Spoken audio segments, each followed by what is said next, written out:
오늘 본문 15장에는 남왕국의 아사랴 왕이 등장하는데요. 지난주 14장에 우리가 아마샤 왕을 살피고 14장 후반부에 북이스라엘의 어떤 여로보암 2세 왕에 대해서 우리가 살펴보진 않았거든요.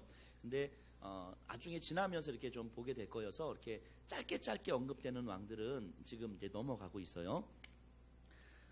이 아사랴 왕은 우리에게 익숙한 이름으로는 우시야 왕이에요. 같은 사람이에요. 아사랴 왕, 우시야 왕. 우시야 왕으로 우리에게 좀 더 알려져 있고요. 이사야 선지자가 활동했던 시기였었고, 역대하에서도 역대하 26장이 오늘 열왕기하 15장의 평행 본문이거든요. 그래서 역대하 26장에도 우시야에 대한 이야기가 나옵니다. 그래서 아마 오늘은 제가 아사랴, 우시야 이렇게 번갈아 가면서 쓰겠지만 우시야라는 이름을 좀 더 많이 쓰지 않을까 싶어요. 정확하게는 모르지만 아마 아사랴라는 이름이 이 사람의 본명이었을 것 같고, 우시야는 왕명이었을 것 같아요. 왕으로 등극하면서 그 호칭했던 이름.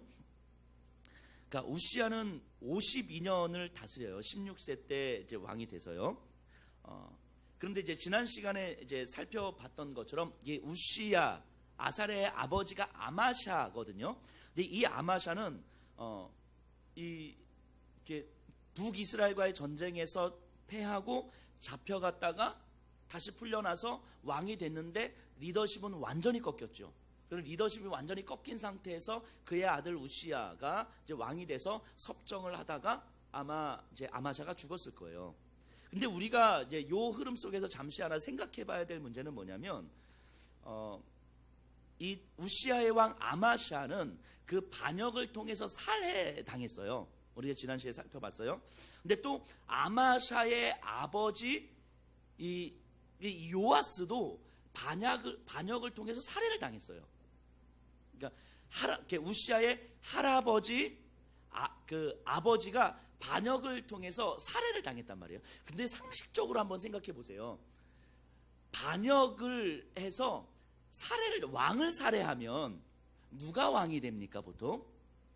반역을 한 무리들이 왕이 되잖아요. 그러면서 그 내가 죽인 왕의 뭐 자녀들이라든지 친족들을 싹 죽이잖아요. 이건 너무 당연한 거죠. 안 그러면 반역을 한 내 목숨이 위험하니까. 근데 우리가 요아스 때도 살펴봤고 아마샤 때도 살펴봤는데 이 반역의 무리가 그렇게 하지 않아요. 그 요아스를 반역해서 죽인 다음에 요아스의 아들 아마샤를 왕으로 세워요. 또 아마샤를 죽인 다음에 아마샤의 아들 우시야를 왕으로 세워요. 자, 이건 뭐냐면 반역을 한 다음에 나를 죽이시오 하는 얘기하고 똑같은 거잖아요. 반역해서 죽인 왕의 아들을 왕으로 세운 거니까. 지금 이 흐름이 오고 있는 거거든요. 이런 장면들을 보면서 이제 우리가 퀘스천 마크를 붙여야 되는 거죠. 이게 되게 비상식적인 일인데 왜 이런 비상식적인 일들이 여기서 벌어질까? 이들은요, 남왕국의 왕은 다윗의 후손이 되어야 된다고 생각하고 있었어요. 이게 하나님의 약속이었어요. 다윗의 후손이 왕이 되어야 되는 거예요.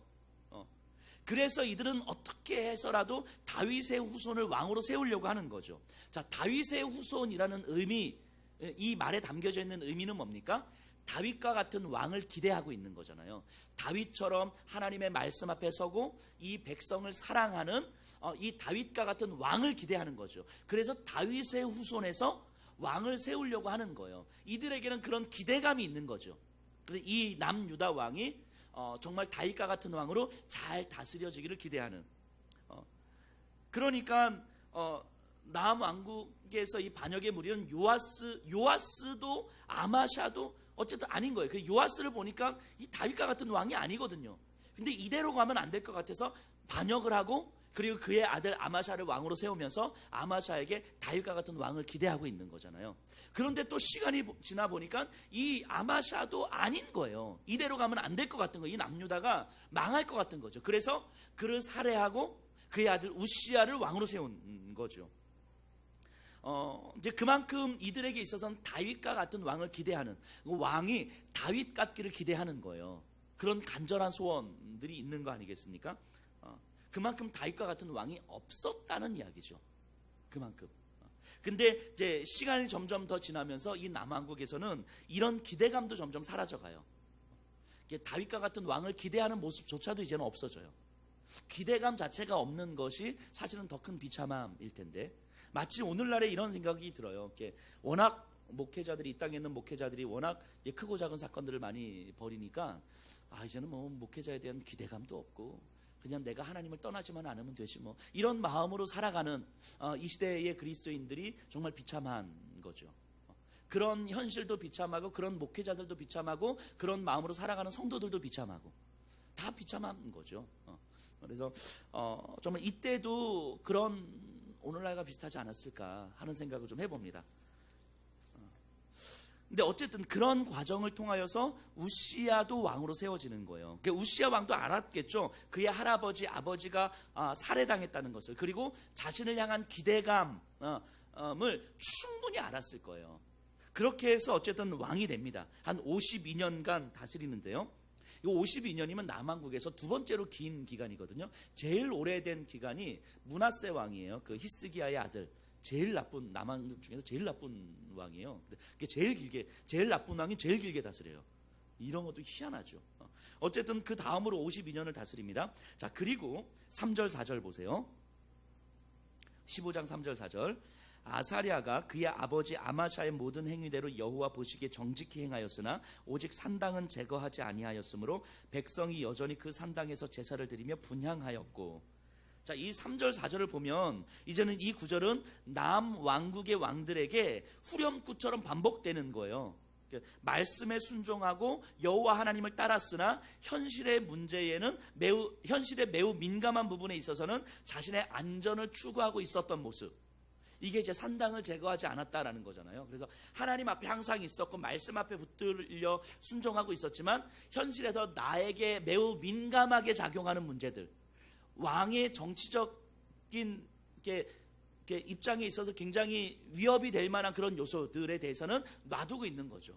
우리도 마찬가지 아니겠습니까? 하나님 앞에 항상 있고 하나님의 말씀을 듣고 하나님 앞에 순종하면서 가려고 몸부림치지만 내 현실에서 매우 민감한 부분에 있어서는 하나님의 말씀보다는 내 현실이 훨씬 더 중요한 이 부분에 대해서만은 하나님은 건들지 않았으면 좋겠는 이런 마음들이 이제 산당을 제거하지 않았다라는 의미이잖아요.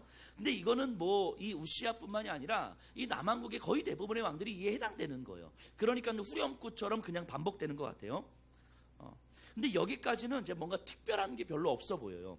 근데 그 다음에 전혀 예상치 못한 장면이 나와요. 5절이에요. 여호와께서 왕을 치셨으므로 그가 죽는 날까지 나병 환자가 되어 별궁에 거하고 왕자 요담이 왕궁을 다스리며 그 땅의 백성을 치리하였더라. 여호와께서 우시야 왕을 쳤대요. 그래서 나병이 들었어요. 그리고 이후 죽을 때까지 별궁에 거하며 그의 아들 요담이 우시야를 대신해서 이제 왕이 된 거죠. 그래서 우시야가 왕으로 다스린 지 한 25년경 정도 됐을 것 같아요. 이때 이제 나병이 들었고, 그래 우시야가 이제 별궁에 거하면서 우시야와 요담이 같이 왕으로 있다가 우시야가 죽고 이제 요담이 왕이 된 거죠. 그 요담은 우시야가 죽은 요다움의 왕이 되는 거죠. 예, 어쨌든 무슨 말인지 못 알아들으셨죠? 요담 왕은 이제 요담의 왕이 되는 것.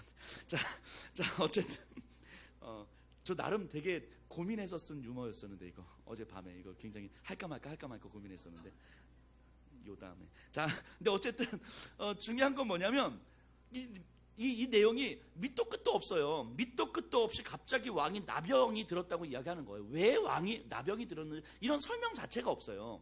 그런데 우리는 열왕기서를 이제 좀 공부해 보면서 이제 감은 잡는 거예요. 뭔진 모르지만 뭔가 그러니까 우시야가 하나님의 말씀에 불순종했겠구나. 왜냐하면 열왕기서의 특징이 이제 신명기의 신학을 따르고 있는데, 신명기의 신학은 뭐냐면 순종하면 복을 받고 불순종하면 저주를 받는다는 게 신명기 신학이에요. 그러니까 이 열왕기서는요 신명기 신학을 따르고 있거든요. 그래서 하나님 앞에 순종하는 자들을 하나님께서 형통하게 하시고 하나님께 불순종하는 자들을 하나님께서 치신다라는 내용이 열왕기서에 쭉 깔려 있단 말이에요.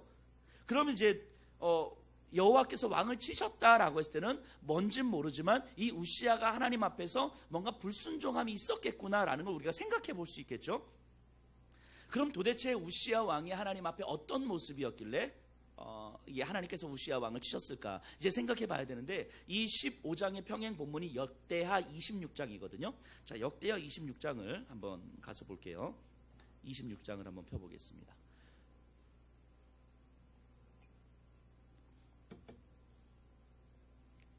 우시야 왕에 대해서 조금 더 자세하게 기록하고 있어요.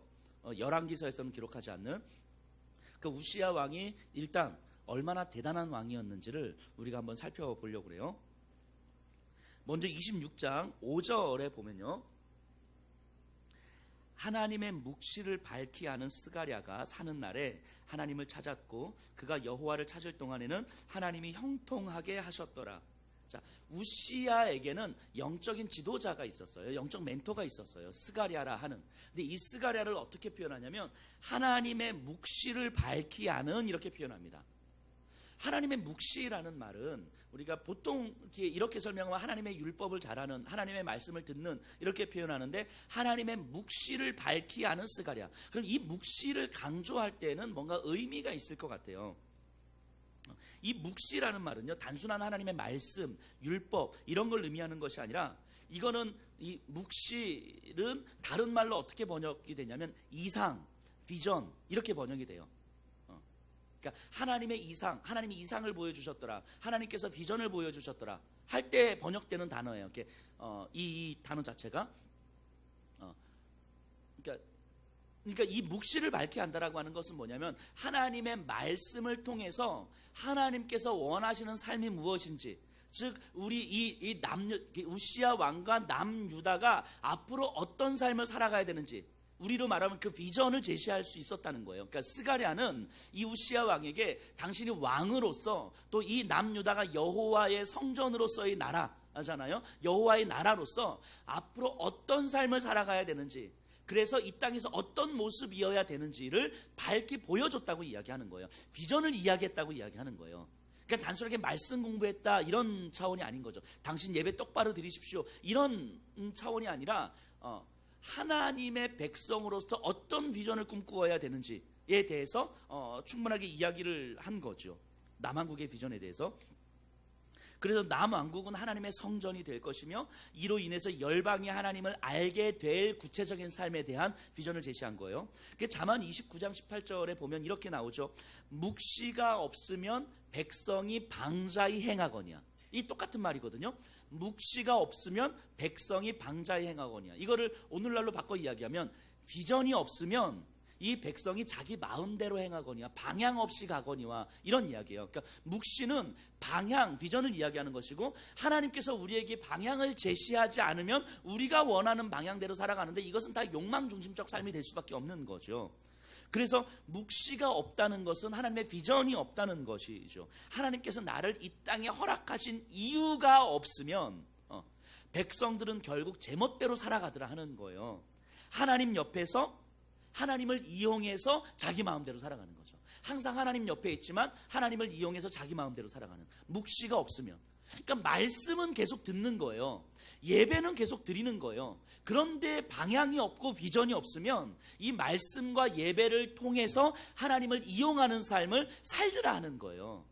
그래서 묵시가 없으면 백성이 방자히 행한다라고 이야기를 하는 거죠. 자, 예수님을 믿는 사람은요, 누구든지 예수님으로 인해서 나를 설명할 수 있어야 되는 거잖아요. 예수님으로 나를 설명하는 삶. 삭개오가 그랬고 사마리아 수가성 여인도 그랬어요. 예수님을 만나기 전과 후가 달라졌잖아요. 자신의 삶을 이제까지의 자신의 경험과 생각, 자신의 실력, 사회적 관계 속에서 비추어 봤다면 예수님을 만난 이후에서는 그저 예수님으로 설명하는 거예요. 이제까지 나를 설명했던 여러 가지 것들이 아니라 예수님으로 그냥 설명하는 거예요. 예수님이 나를 사랑하셨고, 예수님이 나를 만나셨고, 예수님이 나에게 이렇게 말씀하셨고, 예수님을 만난 나는 이렇게 살아갈 것이고. 그러니까 신약 성경에서 예수님을 만난 모든 사람들은 예수님으로 자신을 설명할 수 있었단 말이죠. 이게 자신의 삶의 방향성이잖아요. 그래서 우리 주님을 만나고 우리 주님께서 원하시는 삶의 방향과 비전이 무엇인지를 내 삶 속에서 품고 가는 거죠. 그리고 예수님께서 나를 사랑하신 그 사랑을 어떻게 흘려보낼 수 있을지를 고민하는 거예요. 그렇게 삶의 방향이 정해지죠. 그렇게 해서 자신의 어떤 존재성, 자존감도 설명할 수 있는 거 아니겠습니까? 내 삶의 이유가 내 안전과 욕망에 있는 것이 아니라 이 땅에서 예수님의 가치를 드러내는 것, 그것이 내가 살아가는 이유다라고 하는 것을 깨닫는 거죠. 나를 통해서 예수님의 가치를 드러내는 것. 근데 예수님의 가치를 드러내는 것이 내가 가장 풍성하고 아름답게 살 수 있는 길이라고 우리가 깨닫는 거죠. 그래서 예수님을 믿는 사람들은 예수님의 가치가 비전이 되는 거예요. 예수님의 가치가. 예수님이 이 땅에 오셔서 살아가셨던 그 삶의 방식이, 그 삶의 모습이 내 삶의 비전이 되는 거예요. 그래서 예수님을 믿는 사람 중에서 비전이 없는 사람은 없어요. 진짜요. 그러니까 예수님을 믿는데도 내 삶의 비전이 없습니다. 내 삶의 방향성이 안 잡혀 있어요. 라는 것은 마치 이런 거하고 똑같아요. 그 동그란 세모. 자, 동그란 세모가 상상이 돼요? 이 말은 말이지만 이게 말인지 막걸리인지 모르는 거잖아요. 동그란 세모는 상상이 안 되잖아요. 말은 했지만. 그거하고 똑같은 거예요. 예수님을 믿는데 비전이 없다라고 하는 건 상상할 수가 없는 거예요. 상상할 수 없는 일이라고요.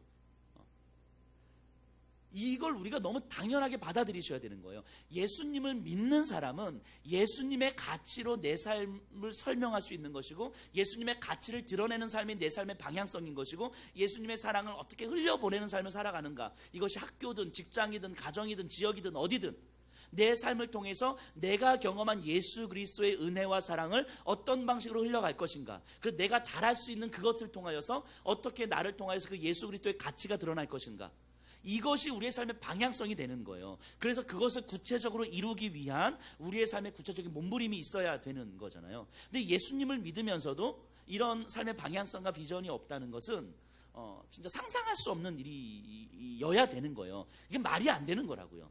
근데 예수님을 믿으면서도 우리 삶의 비전이 없습니다라고 할 때는 진짜로 우리의 믿음을 진지하게 돌아보셔야 돼요. 점검해 보셔야 되는 거예요. 진짜로. 이거는 그냥 하면 좋고 안 해도 되는 그게 아니라 이거는 뭐 극히 당연한 거예요. 그렇죠? 마치 목사인데 설교를 안 해. 목사인데 예배를 안 드려. 이게 잘 그림이 안 그려지잖아요. 이런 거하고 똑같은 거라고요. 예수 믿는데 비전이 없다는 거. 우리가 예수님을 믿는다는 것의 의미.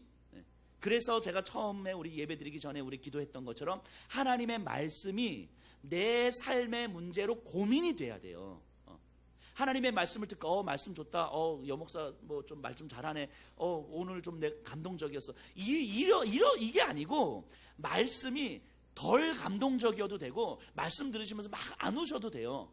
근데 말씀이 내 삶의 문제로 고민이 돼야 돼요. 오늘 들은 말씀이 한 주간을 살아가면서 내 삶에서 고민이 되셔야 된다고요. 이 말씀을 어떻게 내 삶의 현실로 만들어 갈 것인가. 이 말씀이 현실로 고민이 되는 삶이 우리에게 쌓이다 보면 그 말씀이 우리의 삶의 방향을 설정하는 것이고 우리에게 비전을 만들어가는 거죠. 그래서 우리가 적어도 우리 교회에 있는 어른들이 하나님의 말씀으로 하나님의 비전을 꿈꿀 수 있어야 됩니다. 그래서 우리 자녀들에게 흔히 어른들이 이런 얘기 하잖아요. 요즘 애들은 아무 생각이 없어요. 요즘 애들은 도대체 꿈이 없어요. 요즘 애들은 도대체 뭐 비전이라는 게 없어요. 근데 생각해 보세요. 그렇게 말씀하시는 어른들은 뭐 꿈을 꾼 적이 있으십니까? 뭐 비전을 꿈꾸고 살아가세요? 아이들이 꿈을 꾸지 못하고 살아가는 거 그게 당연한 거잖아요. 왜냐하면 꿈을 꾸고 비전을 꾸면서 살아가는 어른들을 본 적이 없잖아요. 엄마 아빠를 통해서도 본 적이 없어. 꿈을 꾸면서 살아가는. 우리 엄마 아빠는 돈을 벌고 자녀들을 양육하는 게 최선이지 어떤 삶의 비전이나 꿈을 꾸고 살아가 본 적이 없어. 교회 어른들을 봐도 꿈을 꾸고 살아가는 분들을 못 봤어. 선생님들을 봐도 그냥 그게 직업인 거지 뭐 소명도 아닌 것 같아. 그러니까 우리 아이들이 어디에서도 꿈을 꾸고 살아가는 사람을 본 적도 없고 꿈을 어떻게 꿔야 되는지 비전을 어떻게 꿔야 되는지를 배운 적도 없는 거예요. 그런 아이들한테 요즘 애들은 꿈이 없어. 아니 그 당연한 거죠. 그거를 그러니까 정말 예수 믿는 삶이라는 건 예수님의 가치를 내 삶 속에서 드러나야 되는 것인데, 그래서 우리 자녀들에게 그 예수님의 말씀이 아빠를, 엄마를 이렇게 살게 했다, 이렇게 살게 한다 라고 자녀들에게 자신 있게 이야기할 수 있어야 되는 거잖아요. 오늘 집에 가셔서 우리 자녀들에게, 야, 하나님의 말씀이, 예수 그리스도의 십자가의 은혜가 아빠를, 엄마를 이렇게 살게 했어, 그리고 앞으로 남은 평생 이렇게 살 거야 라고 자신 있게 오늘 저녁에 가서 자녀들에게 말할 수 있으셔야 되는 거잖아요. 그래야지 우리 자녀들이, 아, 예수를 믿으면서 비전을 꿀 수 있는 거구나, 예수를 믿으면서 꿈을 꿀 수 있는 거구나, 이런 것들을 보고 배우는 거 아니겠습니까? 어른들 가끔씩 이런 얘기 하잖아요. 야, 그래도 나 때는 말이야, 나 때는 진짜 뭐 일하면서 공부 다 하고 진짜 열심히 살았는데. 근데 사실 그거는 먹고 살기 위해서 열심히 산 거지 비전을 꾼 게 아니잖아요. 그러지 않아요? 먹고 살기 위해서 열심히 사신 거지 비전을 꾸면서 산 게 아니잖아요. 나 때는 꿈이 있었는데 그 꿈이라는 게 사실은 먹고 살기 위한 꿈이었지 비전이 아니잖아요. 그걸 가지고 요즘 우리 아이들한테 그렇게 이야기하시면 안 되는 거예요. 물론 여기는 그러신 분들 안 계시죠. 뭐 나 때는 말이야 뭐 이러지 마세요. 달라요. 그리고 좀 더 나아가면 교회 공동체를 우리가 생각해 볼 때 정말 교회 공동체는 진짜 비전의 공동체여야 돼요. 하나님의 말씀이 우리의 삶의 문제로 고민이 되고 말씀을 현실에서 어떻게 살아낼지를 몸부림치는데 이것이 함께 몸부림쳐지는 공동체. 그래서 말씀을 더 잘 드러낼 수 있는 삶의 방식을 함께 고민하는 거예요. 그냥 예배 드리고 각자 알아서 사는 것이 아니라 예배를 드리고 이 말씀을 듣고 이 말씀이 우리의 삶을 현실로 만들기 위해서 어떻게 고민을 해야 되는지, 어떻게 살아가야 되는지를 함께 고민하고 함께 머리 맞대고 함께 잘할 수 있는 것들로 함께 지향하는 삶으로 만들어가는 거죠. 그래서 하나님으로 설명될 수 있는 삶의 방식을 함께 고민하는 거예요.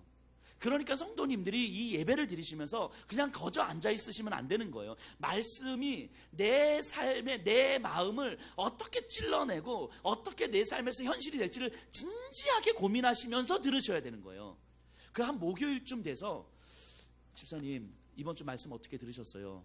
라고 제가 질문 던지는데 글쎄 이번 주 말씀이 뭐였더라? 이러시면 안 되는 거예요. 일주일 내리 이게 고민이 되고 내 삶의 문제로 들어와야 되는데 이 말씀이 뭐였더라, 이러면 안 되는 거예요. 이러면 매우 심각한 거예요. 적어도 주일 말씀을 듣고 나서 토요일 날까지 고민 묵상이 돼야죠.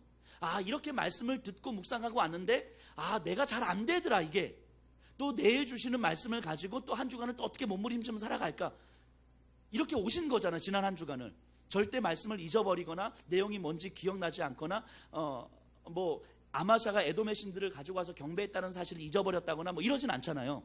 그렇죠? 말씀은 잊어버리시면 안 돼요. 절대로. 이게 그냥 단순하게 웃고 넘어갈 문제가 아니라 매우 심각한 우리의 영적 상태를 보여주는 거라고요. 주일 말씀 듣고 나서 주일 저녁만 되면 말씀이 뭔지 기억나지 않는, 이거는 우리의 영적 상태가 매우 심각하다는 얘기를 하고 있는 거예요. 말씀을, 하나님의 말씀을 담아내지도 못하는데 어떻게 우리가 하나님의 은혜를 사모해요? 하나님의 말씀을 내 마음과 삶에 담아내지도 못하는데 어떻게 우리가 하나님의 자녀라고 우리가 자신 있게 이야기할 수 있냐고요.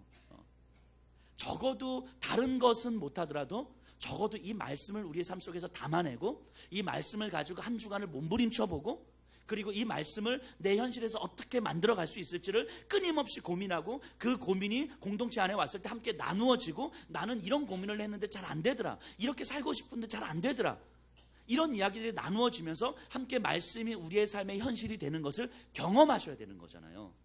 그러니까 그저 그냥 아무 생각 없이 앉아 있으시면 안 되고 정말 집중하셔야 되고, 정말 기억할 자신이 없으시면 메모를 하시든가 아니면 영상으로 2번, 3번 더 들으시든가 말씀을 끊임없이 우리의 삶 속에서 담아내는 연습을 하셔야 돼요. 제가 이제부터 이번 주 중에 이제 계속 여쭤볼게요.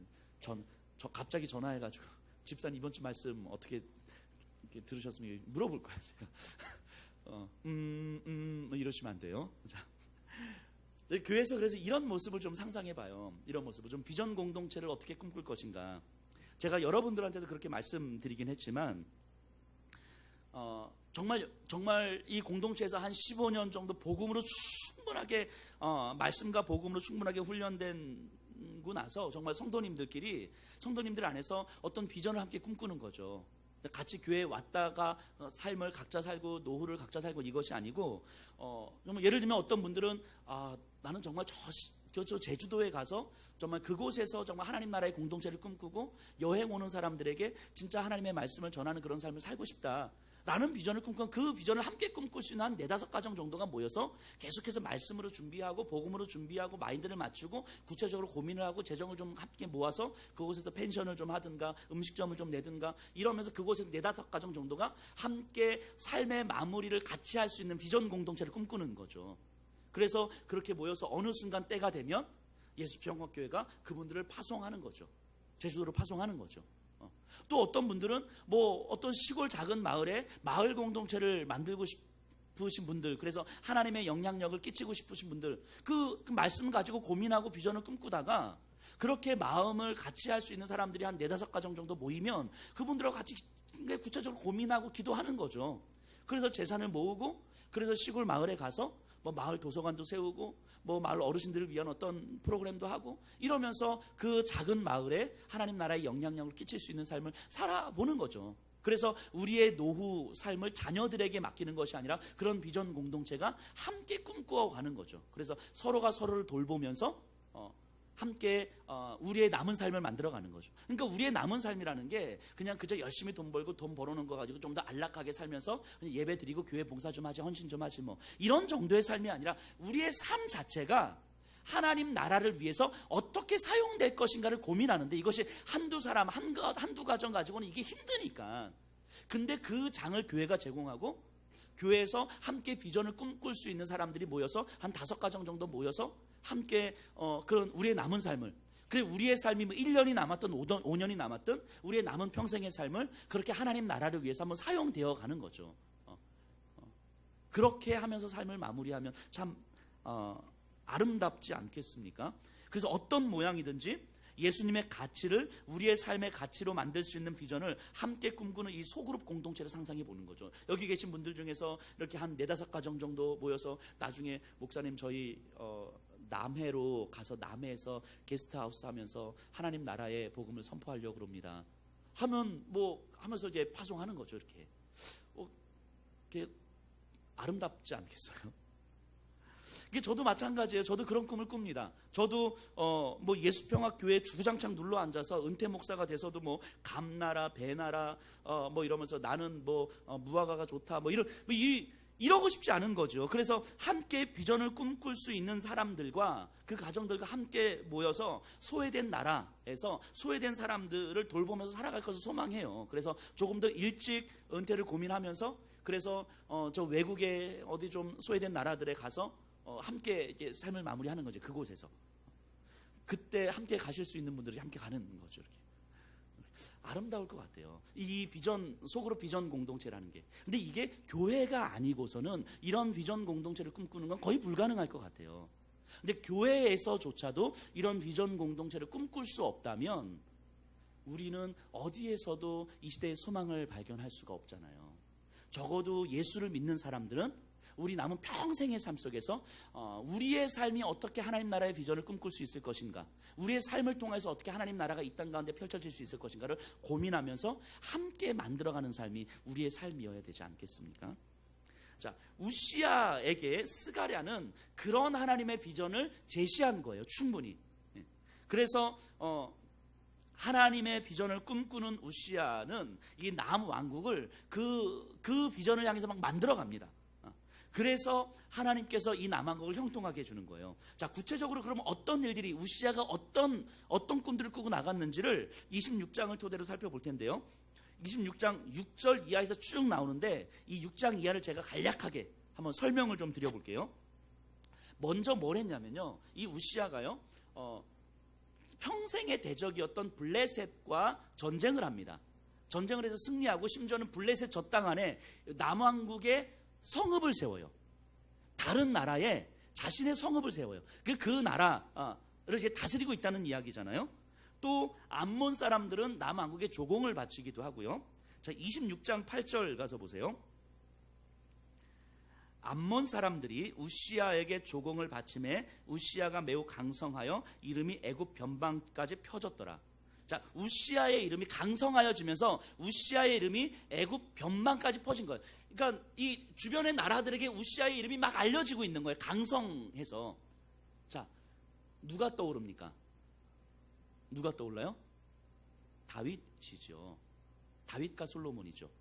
그러니까 지금 우시아 때 이 다윗 시대의 영광이 지금 재현되고 있는 거예요. 다윗 시대의 영광. 그럼 스가랴가 우시아에게 제시했던 비전이라는 게 뭡니까? 다윗과 같은 왕이었잖아요. 다윗과 같은 왕. 다윗과 같은 왕의 다스림. 그 다윗과 같은 왕이 있을 때 하나님께서 이 이스라엘에게 얼마나 형통하게 하셨고 얼마나 축복을 주셨는지에 대한 이 비전을 우시아에게 제시를 했겠죠. 스가랴가. 그래서 우시아는 그 스가랴의 비전을 가지고 다윗 왕국을 재현하기 위한 지금 애를 쓰고 있는 거잖아요. 그래서 이 주변 나라들에게 영향력을 끼치고 주변 나라들에게 알려진, 그러니까 되게 강성하고 되게 훌륭한 왕으로 알려지고 있는 거예요. 자, 또한 이 예루살렘 이 성과 그 주요 요충지와 이 광야에 망대를 세워요. 망대. 이 망대라고 하는 것은 적군이 침입해 들어오는 것을 바로 알 수 있는 거잖아요. 그러니까 적들의 침입에 방비하고요. 또 우물을 많이 팝니다. 우물을 많이 파서 가축, 농사 짓는데 매우 유익하게 만들어요. 그래서 가축을 많이 기르고 또 농사를 좋아해서 우시아가 농사를 좋아해서 농사를 장려하고 그러다 보니까 생산량이 굉장히 많아지고 그럼 누가 좋아요? 백성들이 좋죠. 백성들이 살기 되게 좋은 나라가 되는 거예요. 왜 밖으로는 세계 열강에 알려지는 강성하고 훌륭한 왕이 되고 안으로는 백성들을 잘 먹고 잘 살 수 있도록 만들어주는 매우 좋은 왕인 거예요. 우시아 왕은. 그리고 군대 조직을 재편해서 매우 집중력 있는 단체로 만들고요. 심지어 새로운 무기를 개발해요.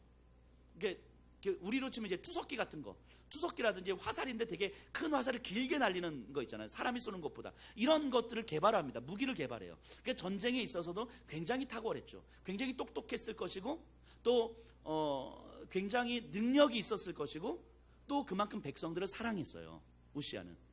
백성들을 사랑했기 때문에 백성들이 잘 먹고 잘 살 수 있도록 이게 가축과 농업을 장려하지요. 자, 26장 15절 한번 가서 볼게요. 또 예루살렘에서 재주 있는 사람들에게 무기를 고안하게 하여 망대와 성곽 위에 두어 화살과 큰 돌을 쏘고 던지게 하였으니 그의 이름이 멀리 퍼지면 기이한 도우심을 얻어 강성하여짐이었더라. 그의 이름이 멀리 퍼지면 기이한 도우심을 얻어 강성함이었더라. 자, 우시아는 상당히 훌륭한 왕이었어요. 상당히 훌륭하고 괜찮은 왕이었다고요. 다윗 왕국을 재현할 만한 왕이었어요. 근데 성경은 뭐라고 표현하냐면 기이한 도우심을 얻어 강성함이었더라. 여기서 기이한 도우심은 뭘 얘기하겠습니까? 하나님의 함께 하심이죠. 하나님의 함께 하심. 이게 남한국 백성들의 입장에서 보면 우시아를 다윗과 같은 왕이라고 찬양했을 거예요. 옛 영광의 부활을 지금 현실로 보고 있는 거고요. 아, 이제야 이 나라가 잘 다스려지겠구나 하는 어떤 기대감으로 들떴고 우시아도 충분히 만족스러웠을 거예요. 그런데 16절 보세요. 그가 강성하여짐에 그의 마음이 교만하여 악을 행하여 그의 하나님 여호와께 범죄하되 곧 여호와의 성전에 들어가서 향단에 분향하려 한지라. 강성하여짐에 그의 마음이 교만하게 되었대요. 그래서 여호와의 성전에 가서 분향하는데, 자, 성전에서 분향은 누가 하는 거예요? 제사장이 하는 거죠. 그러니까 성전은 제사장의 영역이에요. 제사장의 영역. 성전 안에서는 왕도 함부로 못해요. 제사장의 영역이기 때문에. 왜냐하면 성전은 하나님께서 허락하신, 제사장이 허락하신 곳이니까요. 그런데 그래서 왕에게 주신 임무가 있고 제사장에게 주신 임무가 있는데, 그래서 그 둘은 건강하게 상호 보완하면서 긴장을 하게 하는 역할을 감당하는 거예요. 그래서 왕은 성전을 바라볼 때는 항상 저기는 하나님께서 나에게 범접하지 말라고 하신 영혼, 저곳에서는 나도 제사장의 말을 들어야 하는 그곳, 항상 그 긴장감이 있어야 되는 거잖아요. 그런데 왕권이 강화되자 온 백성이 우시아 왕을 칭송하고 우시아 왕을 높이자 이 자신의 영향력 아래에 있지 않은 곳, 내가 영향력을 끼칠 수 없는 곳, 그것을 놔둘 수가 없었던 거예요. 왜냐하면 역대 왕들을 보면서 성전까지 다 함부로 했잖아요. 이제까지. 근데 이제 우시아 왕은 안 그러려고 했는데 이제 강해지고 완전히 온 나라가 우시아 왕을 찬송하자, 근데 저 성전만은 내가 함부로 못하고 있는 거예요. 그러니까 이거를 가만히 놔두고 싶진 않은 거죠. 그래서 제사장의 영역까지 침범을 합니다. 마치 이건 선악과하고 똑같은 거죠. 선악과. 하나님께서 아담을 만드신 다음에 이 동산의 모든 건 네가 마음대로 의미로 하되 이게 중앙에 있는 선악을 알게 하는 나무는 먹지 마라 라고 이야기를 했어요. 왜 그렇습니까? 이 선악과를 볼 때마다 이 아담은 하나님께서 내 영역이 아니라고 말씀하신 것, 그러니까 하나님의 말씀이 있는 곳, 그래서 내가 모든 것의 주인이 아니라 참된 주인은 하나님이시고, 하나님께서 말씀하신 것은 나는 들어야 되는 것, 하나님께서 허락하신 것만 내가 이렇게 취할 수 있는 거구나, 이거를 깨달을 수 있는 은혜의 방편이 선악과였잖아요. 그 선악과를 볼 때마다 하나님이 주인이고 내가 참된 주인이 아니구나, 하나님이 왕이시고 내가 참된 왕이 아니구나 라는 것을 깨닫는 거잖아요. 똑같죠. 성전이 그런 의미죠. 성전을 볼 때마다 하나님이 왕이시고 내가 참된 왕이 아니구나, 하나님이 주인이시고 내가 참된 주인이 아니구나 라고 깨닫는 거였어요. 근데 선악과를 범하자마자 하나님이 참된 왕이심을 거부하고 있는 거죠. 내가 왕이 되는 거잖아요. 성전을 범하는 것은 하나님의 왕이심을 범하는 거죠. 하나님이 참된 주인이심을 범하는 거죠. 그래서 우시야 왕은 어느 순간 하나님이 참된 왕이자 하나님이 참된 주인이라는 사실을 망각해버립니다. 그래서 이 넘지 말아야 될 선을 넘지요. 그래서 제사장 아사랴가 용맹한 제사장 80여 명을 데리고 우시야 왕을 따라 들어와요. 성전으로. 자, 18절 19절이에요. 우시야 왕 곁에 서서 그에게 이르되 우시야여, 여호와께 분향하는 일은 왕이 할 바가 아니요 오직 분향하기 위하여 구별함을 받은 아론의 자손 제사장들이 할 바니 성소에서 나가소서. 왕이 범죄하였으니 하나님이 여호와에게서 영광을 얻지 못하리이다. 우시야가 손으로 향로를 잡고 분향하려 하다가 화를 내니 그가 제사장에게 화를 낼 때에 여호와의 전 안 향단 곁 제사장들 앞에서 그의 이마에 나병이 생기니라. 그 제사장이 왕이 어찌 하지 말아야 될 것을 합니까? 라고 했던 호통을 치자 우시야가 화가 났어요. 감히 왕에게, 온 백성이 칭송하고 있는 나에게 이게 버르장머리 없이 이렇게 화를 내니까 갑자기 우시야 이제 이마에 나병이 생기기 시작한 거죠. 근데 성전에서는 이 나병은 이렇게 허락될 수 없는 병이기 때문에 이제 들려서 쫓겨나고, 그리고 남은 평생 별궁에서 생활하다가 끝이 납니다. 자신이 참된 왕, 하나님이 왕이신데 하나님이 왕이심을 인정하지 않고 내가 왕인 것처럼 생각했을 때 결국 내가 갖고 있는 모든 권리가 다 빼앗기는 거죠. 그러니까 하나님은 우리에게, 아담에게도 그렇고 이 왕에게도 그렇고, 하나님이 참된 왕이심을 인정하는 것이 네가 살아가는 최선의 삶이다라고 이야기를 하는 거예요. 하나님을 왕으로 인정하지 않고 하나님을 주인으로 인정하지 않는 것이 너의 삶의 최악이다라고 이야기를 하는 거예요. 그렇기 때문에 하나님을 왕으로 인정할 수 있는 최선의 은혜의 도구를 우리에게 허락하신 거죠. 이게 선악과였고 이게 성전이었잖아요. 그래서 우시야는 자신이 강성했을 때에 하나님의 도우심으로 내가 강성했구나, 진짜 참된 왕이신 하나님이 나를 도우셔서 내가 강성해지는 것이구나라는 것을 깨달았어야 됐어요. 그래서 우시야 왕은 하나님 앞에 이 질문을 던졌어야 됐죠. 하나님께서 나에게 이렇게 허락하신 것들을 내가 어떻게 사용해야 되겠습니까? 하나님 앞에 어떻게 반응해야 되겠습니까? 이렇게 물었었어야 됐어요. 그런데 우시야는 그렇게 하지 못했죠. 형통한 날에는, 전도서 7장에서도 보면 14절에서 보면 형통한 날에는 기뻐하라라고 이야기하잖아요. 이 말을 많은 분들이 좀 오해를 하시는데, 하나님께서 형통함을 주셨으니까 즐거워하고 기뻐해야 된다라고 이해하는데, 그런 이야기가 아니죠. 이 기뻐하다라는 단어는 그런 기뻐하다라는 단어가 아니라, 형통한 날에 기뻐하라는 것은 이것을 주신 분이 누구신지를 아는 것이 우리에게 참된 기쁨이다라고 이야기를 하는 거예요. 그래서 나의 형통함을 허락하신 분이 하나님이시고, 그러면 하나님께서 허락하셨다면 하나님께서 허락하신 이유가 있을 것이고, 하나님께서 허락하신 이유에 합당하게 나의 형통함을 사용하는 것이 내 삶의 참된 기쁨이다라는 것을 이야기하는 거죠. 그래서 형통한 날에는 기뻐하라 라고 이야기를 하는 거거든요. 그러니까 우시야가 강성해졌을 때에는 이 말을 기억했었어야 되는 거예요. 형통한 날에는 기뻐해라. 하나님께서 허락하신 이 형통을 하나님의 은혜에 합당한 방식으로 어떻게 사용할 것인가, 이거를 기뻐해라. 하지만 우시야 왕은 그것이 자기 힘이라고 생각했죠. 자, 근데 한번 다시 돌아보면요, 우시야의 아버지 아마샤도 그랬잖아요. 에돔과의 전쟁에서 이기고 나서 하나님이 승리를 주셨음에도 불구하고 이것을 하나님이 주신 승리라고 믿지 않았기 때문에 북이스라엘과 전쟁을 하려고 했고 거기서 완전히 패했고, 그래서 쫄딱 망했잖아요. 근데 그럼 우시야 왕은 좀 달랐었어야 되는데 너무 똑같은 거예요. 아버지를 통한 경험도 있고 또 이제까지 강성함은 하나님께서 주신 은혜임을 너무도 잘 보여주고 있고 너무도 잘 알고 있는데 하나님께서 주셨다는 것을 잊어버릴 정도로 교만해졌어요. 자, 생각해 보세요. 정말 생각해 보세요. 이 우시야가 굉장히 훌륭한 왕이잖아요. 다윗 시대를 회복할 만큼 훌륭한 왕이었단 말이에요. 그런 우시야가 하나님 앞에서 교만하면 하나님께서 가만히 계실 거라고 생각했을까요? 그것을 생각 못했겠냔 말이죠. 우시야가 교만하면 결국 패망한다는 것을 누구보다도 잘 알았을 거예요. 우시야는. 그런데 그 너무나도 당연한 결과가 눈에 보이는데도 교만해진 이유가 뭘까 하는 거예요. 너무도 당연해서 우리 성도님들도 너무 당연한 거예요. 교만하면 패망합니다. 교만하면 안 돼요라는 말은 두말하면 잔소리처럼 우린 너무 잘 알고 있는데 너무도 잘 알고 있는 그 결과가 너무도 뻔한 이 함정에 빠지는 이유가 뭘까 하는 거죠. 너무 당연한 그 함정에 빠지는 이유, 다 보이는 함정에 빠지는 이유가 뭘까 하는 거죠. 아마 우시야는 이랬던 것 같아요. 하나님을 너무 잘 알고 있는 거예요. 말씀을 너무 잘 알고 있는 거죠. 그러니까 스스로 충분히 언제든지 겸손해질 수 있다고 믿었을 거예요. 내 스스로 언제든지 나는 겸손해질 수 있고 나는 언제든지 하나님 앞에 순종할 수 있고 나는 언제든지 말씀이 들리면 따라갈 수 있다고 믿었을 거예요. 내가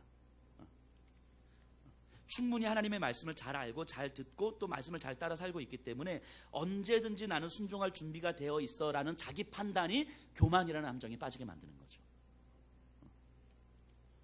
그러니까 언제든지 내가 겸손할 수 있어라는 자기 판단에 빠져 있는 사람은 겸손해야 됩니다라는 말을 들으면 화가 나는 거예요. 이해가 되시죠? 나는 언제든지 순종할 수 있어 라는 자기 판단에 빠져 있는 사람은 순종하셔야 돼요 라는 말을 들으면 화가 나는 거예요. 그래서 자신을 견제하는 세력, 건강하게 하나님 앞에서 함께 서 나갈 수 있는 세력을 허용하지 않은 거예요. 제사장의 세력을 허용하지 않은 거예요. 제사장이 여기는 하나님의 영역입니다. 여기는 왕이 침범할 수 없는 영역이에요. 하나님의 말씀을 들으셔야 됩니다 라는 말에 화가 나는 거예요. 나는 언제든지 하나님 말씀 들을 수 있고 지금도 하나님 말씀 듣고 있고 내가 이제까지 얼마나 순종을 많이 했고 앞으로도 나는 충분히 순종할 수 있는 사람이고 내가 당신보다 하나님을 더 잘 알아. 그래서 언제든지 나는 겸손해질 수도 있어.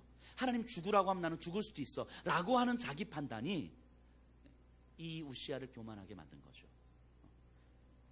교만은 하나님의 말씀을 너무도 잘 알고 하나님께 너무 잘하고 너무 좋은 경험을 가지고 있기 때문에 생기는 영적인 함정이에요.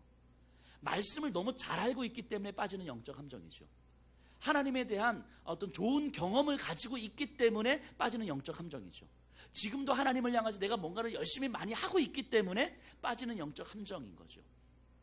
교만이라고 하는 것이. 겸손도 하나님의 일하심의 영역이라는 것을 인정해야 되는데 그래서 우리는 겸손할 수 없는 사람이라는 것을 인정해야 되는 거죠.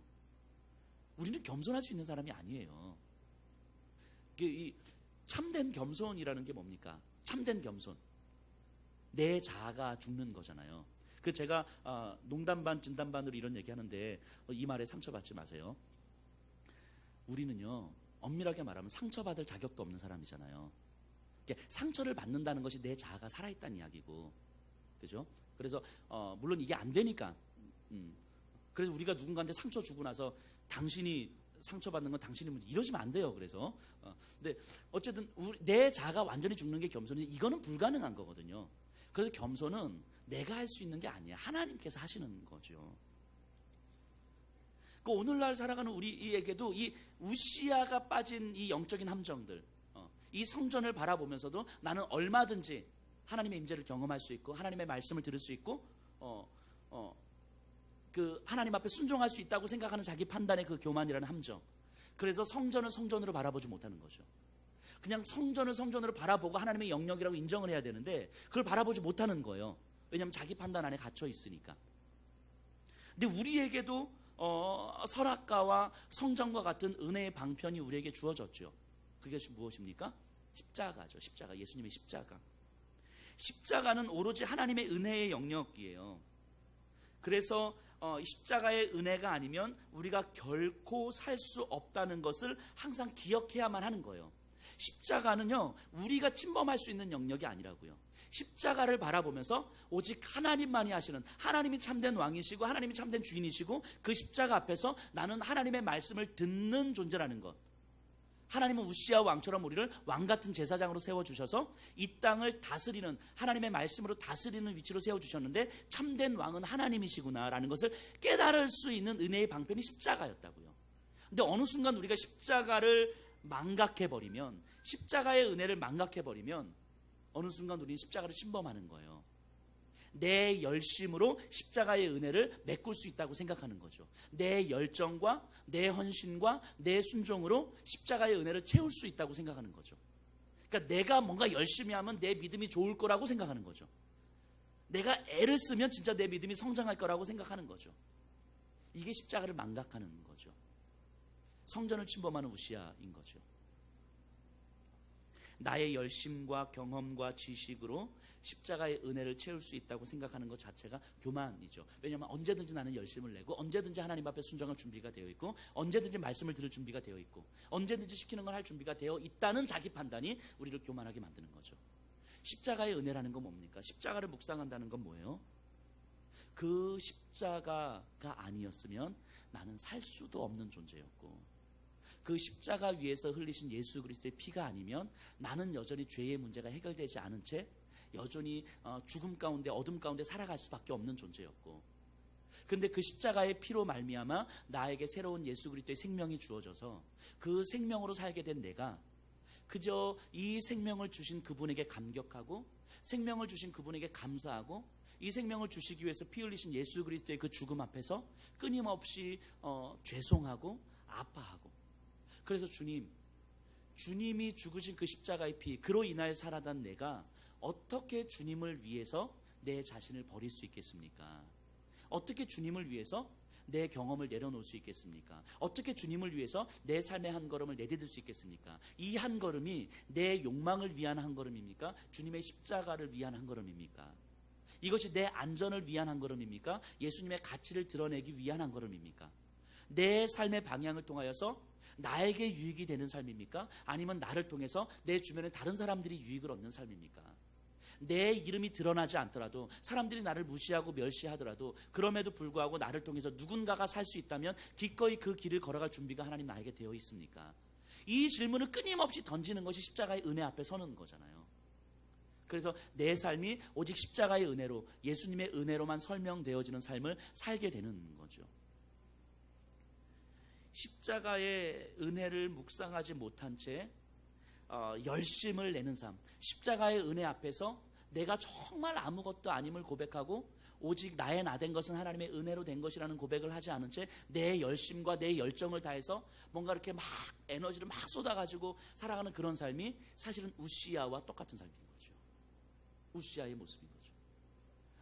물론 그렇다고 해서 나는 진짜 열심이 없으니까 참 감사하다, 이렇게 생각하지는 않으시죠? 정말 우리 성도님들이 정말 하나님 안에 그 십자가 앞에서 정말 간절하게 내 머리부터 발끝, 내 생각, 감정, 마음, 삶의 영역 하나까지 하나님 앞에서 십자가 앞에서 한번 정말 붙들려서 물어봤으면 좋겠어요. 사도 바울이요, 빌립보서를 쓰면서 빌립보 성도들에게 이렇게 이야기하거든요. 그리스도께서 너희를 어떻게 구원해 주셨는지 기억하고 그리스도의 십자가의 길 위에서 떠나지 마라. 근데 이것을 내가 눈물로 간구한다, 이렇게 이야기를 한단 말이에요. 그러니까 바울이 그 빌립보 성도들에게 뭔가 헌금 많이 해라, 헌신 많이 해라, 뭐 전도 많이 해라, 이런 거 요구하지 않거든요. 그저 십자가의 길을 위해서 떠나지 마라, 십자가의 복음의 은혜가 무엇인지에 대해서 너희가 떠나지 마라, 매일매일 그 십자가의 은혜가 너희를 어떻게 살렸는지 항상 기억해라, 그 십자가의 길을 위해서 떠나지만 않으면 된다, 이것 때문에 내가 매일매일 너희를 위해서 눈물로 간구한다라고 이야기를 해요, 사도 바울이요. 우리의 삶에서 가장 중요한 것이 그 십자가를 떠나지 않는 삶인 거죠. 그래서 아담과 하와가 선악과를 바라보면서 항상 하나님의 왕되심을 고백했었어야 되는데 그것을 못한 거잖아요. 우시아가 성전을 바라보면서 하나님이 참된 왕이구나라고 고백했어야 되는데 그걸 못한 거잖아요. 오늘날 우리가 십자가, 예수님의 십자가를 묵상하면서 정말 예수님이 나의 주인이시고 예수님이 참된 왕이구나라는 것을 고백해야 되는데 그게 안 되면 우리의 삶에 큰 문제가 생기는 거라고요. 그게 안 되면. 그래서 매일매일 십자가를 바라보면서 아침에 눈을 떠서 아담과 하와가 선악과를 바라보면서 하나님이 참된 왕이시였구나. 선악과를 따먹기 전에 그렇게 생각했던 것처럼 매일매일 아침마다 눈을 뜰 때마다 십자가를 묵상하면서 예수님이 나의 왕이시구나. 하나님이 이 땅의 주인이시구나. 예수님의 은혜가 내 삶을 만들어가는 것이구나. 매일매일 십자가의 은혜 앞에 서야 돼요. 이게 안 되면 우리의 열심이라는 건 사실은 의미가 없어진다고요. 이 십자가 앞에 우리가 매일매일 서는 것이 안 되면 우리가 하나님 앞에 드리는 것이 사실은 의미가 없어진다고요. 의미가 없어진다고. 우리가 매일매일 이 십자가 앞에 서서 하나님, 그 예수님의 은혜로 내가 오늘 하루를 어떻게 살아가야 될 것이며 내 남은 삶을 어떻게 살아가야 되겠습니까? 주님 원하시면 주님 걸어가신 그 십자가의 길에 하나님 나도 서겠습니다. 이 고백이 여러분들의 삶이 되었으면 좋겠고 이 고백을 통해서 우리 공동체가 함께 나누었으면 좋겠고 이 고백을 통해서 우리의 남은 평생의 삶의 방향이 정해졌으면 좋겠습니다. 이 시간 우리 다 같이 일어나셔서 주님을 찬양하겠습니다.